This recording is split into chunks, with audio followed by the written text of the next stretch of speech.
Hola, ¿qué tal están? Comentario de la posibilidad del conocimiento a priori de los objetos. En este vídeo comentaré un fragmento de la crítica de la razón pura de Kant que dice así: se ha supuesto hasta ahora que todo nuestro conocer debe regirse por los objetos. Sin embargo, todos los intentos realizados bajo tal supuesto, con vistas a establecer a priori, mediante conceptos, algo sobre dichos objetos, algo que ampliara nuestro conocimiento, desembocaban en el fracaso.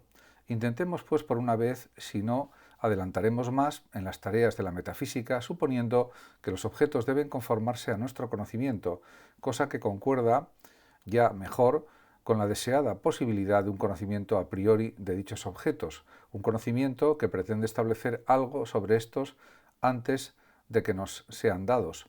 Ocurre aquí como en los primeros pensamientos de Copérnico. Este, viendo que no conseguía explicar los movimientos celestes, si aceptaba que todo el ejército de estrellas giraba alrededor del espectador, probó si no obtendría mejores resultados haciendo girar al espectador y dejando las estrellas en reposo.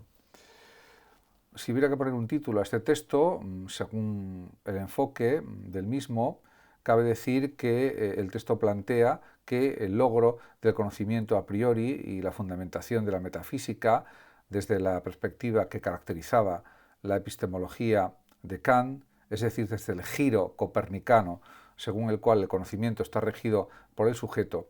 Por lo tanto, esto es lo que habría que poner como título, algo que recogiese este planteamiento.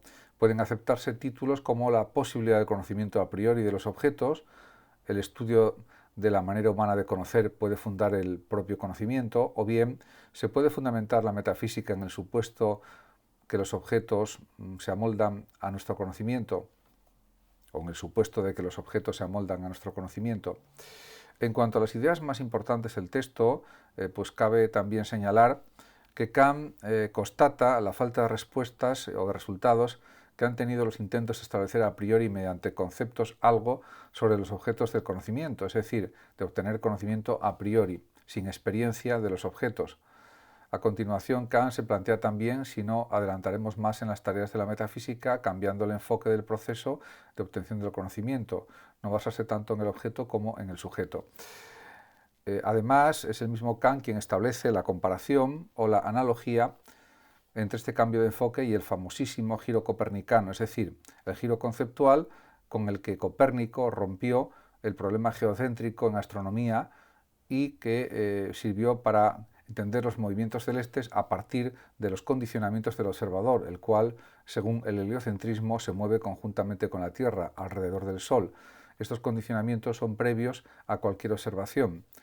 Esta analogía-comparación subraya el radical cambio de enfoque y sugiere ciertos paralelismos dentro del mismo texto.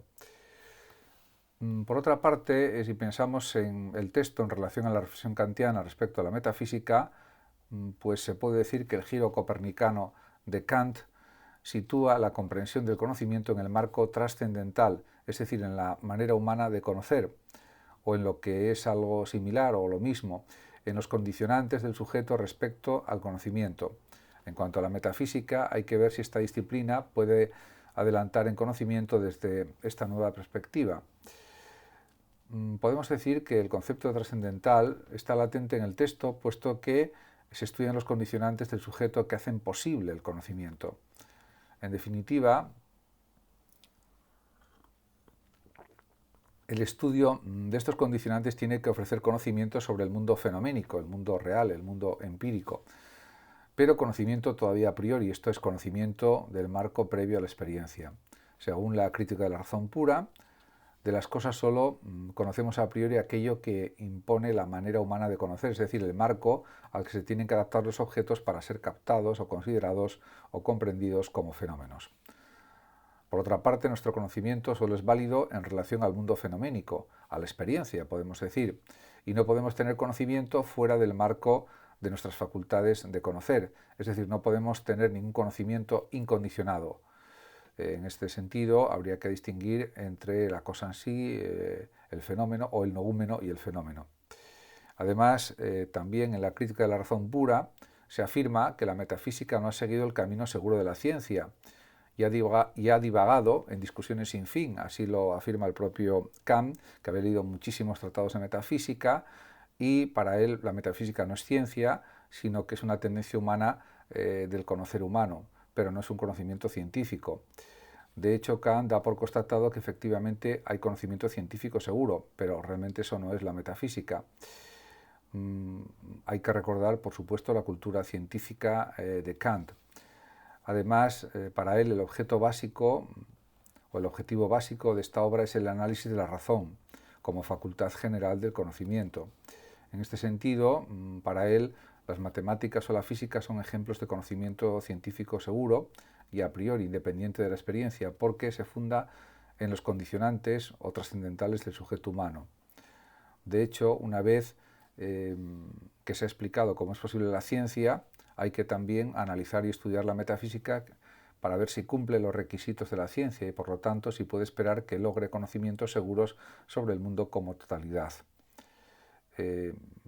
Como ya dije anteriormente, la metafísica para Kant no es ciencia, pero es una tendencia básica del pensar humano y, en ese sentido, pues sí, es un conocimiento realmente que forma parte de la esencia humana y del sentir humano, por supuesto, aunque no sea conocimiento científico. De hecho, Kant funda el conocimiento científico en los juicios sintéticos a priori, ya que aportan un conocimiento porque en ellos el predicado amplía el contenido del sujeto y la ciencia también contiene juicios universales y necesarios que no dependen de ninguna experiencia y que también son a priori. Desde la perspectiva kantiana, existe una facultad general de conocimiento, la razón, en el sentido amplio en que se usa el término en el propio título Crítica de la razón pura. Pura significa no empírico, incluye la sensibilidad, el entendimiento y la razón en sentido estricto, y para Kant, por supuesto, el espacio y el tiempo son las dos formas a priori de la sensibilidad. Por otra parte, la causalidad, la sustancia o la posibilidad forman parte de las 12 categorías o conceptos puros y, por lo tanto, a priori del entendimiento. Además, Dios, alma y mundo son las ideas de la razón en sentido estricto y son también a priori.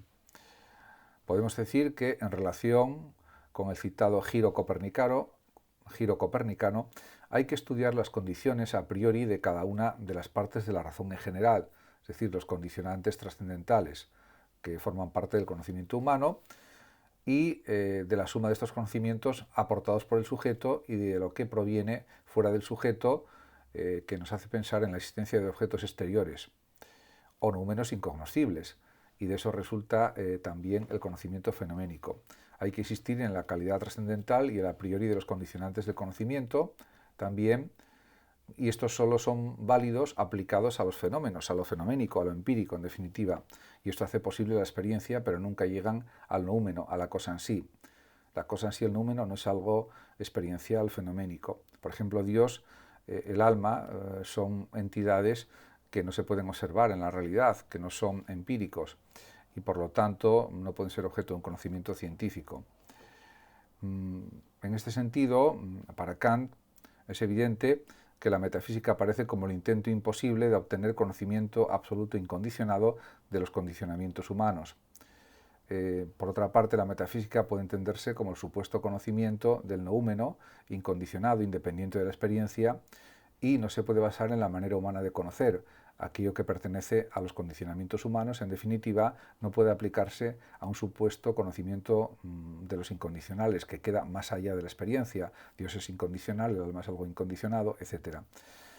Ahora bien, cuando Kant analiza la razón práctico-moral, en respuesta a la pregunta ¿qué debo hacer?, Dios, alma y mundo se convierten en los postulados necesarios para que la ética tenga sentido, tenga significado, podemos decir.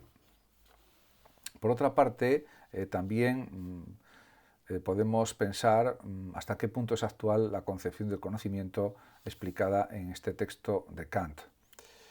Y cabe decir que existen varias disciplinas científicas actuales que investigan sus objetos de estudio desde una perspectiva similar a la de Kant, puesto que destacan la importancia de ciertos factores subjetivos que condicionan el conocimiento de la realidad. Actualmente, por ejemplo, la psicología afirma que no hay conocimiento incondicionado, es decir, fuera de los condicionantes que impone la propia forma humana de conocer. Por ejemplo, el estudio de la sensación y de la percepción deja patente que cada especie tiene unos umbrales sensoriales diferentes y que todo lo que queda fuera de ellos pasa desapercibido. También se puede hablar de la psicología de la forma o Gestalt, que muestra que estructuramos la información pues, de determinadas maneras que pueden variar según características individuales o grupales. De hecho, la mente prefigura el conocimiento con unos condicionantes o con unos condicionamientos que se funden en las percepciones. Así lo muestra el conocido ejemplo del dibujo que contiene cuadrados y círculos, visto siempre como columnas que agrupan la misma figura, o bien cuadrados o bien círculos, y no como líneas horizontales en las que alternan cuadrados y círculos. También se puede hablar de la epistemología genética del psicólogo Jean Piaget, que murió en 1980, que explica que las nuevas experiencias se arraigan en las estructuras preexistentes, las cuales realmente se van adaptando en función de este proceso. Por otra parte, también se puede pensar en el lingüista y filósofo Noam Chomsky, nacido en 1928 y vivo actualmente, que postula la existencia de universales lingüísticos subyacentes en la especie humana. Esta gramática universal, para Chomsky, puede ser considerada como un condicionante a priori que está en la base de las diversas lenguas que existen en el mundo. También se puede analizar los planteamientos de Konrad Lorenz, que murió en 1989, biólogo y premio Nobel en 1973, y que afirma que la teoría de la evolución lleva a aceptar una necesaria compatibilidad entre aquello que es percibido por el sujeto humano y la realidad exterior, o dicho en terminología kantiana, entre fenómeno y noúmeno. Si no hubiera esta compatibilidad y una especie tuviera una información completamente errónea del mundo, la especie no sobreviviría. En definitiva, partiendo de este texto, pues habría que recordar que la crítica de la razón pura señala los límites de la razón, es decir, que no es posible conocer el mundo salvo partiendo de la experiencia. Y luego también está el aspecto metafísico de la realidad, del ser, de Dios, del alma, etc. Y también que la razón humana impone sus condicionantes a priori en el conocimiento de los objetos. Y esto supone un planteamiento radicalmente nuevo en teoría del conocimiento, gnoseología o epistemología, y que es el denominado giro copernicano de Kant. Por otra parte, para Kant es evidente que la sensibilidad es pasiva y se limita a registrar la información de los sentidos mediante las dos formas a priori, que son el espacio y el tiempo. En cuanto al entendimiento, para Kant es activo y tiene categorías a priori o conceptos puros que no derivan de la experiencia, pero que deben aplicarse exclusivamente a ella. De esta manera, originan juicios que estructuran y unifican los datos sensibles. Las categorías más destacables son, por tanto, para Kant, la sustancia y la causalidad.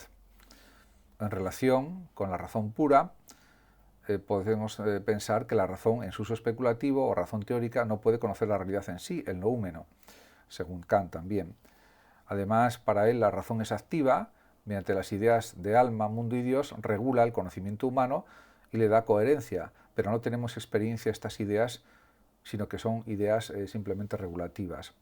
La epistemología kantiana ha sido realmente muy importante y lo sigue siendo todavía.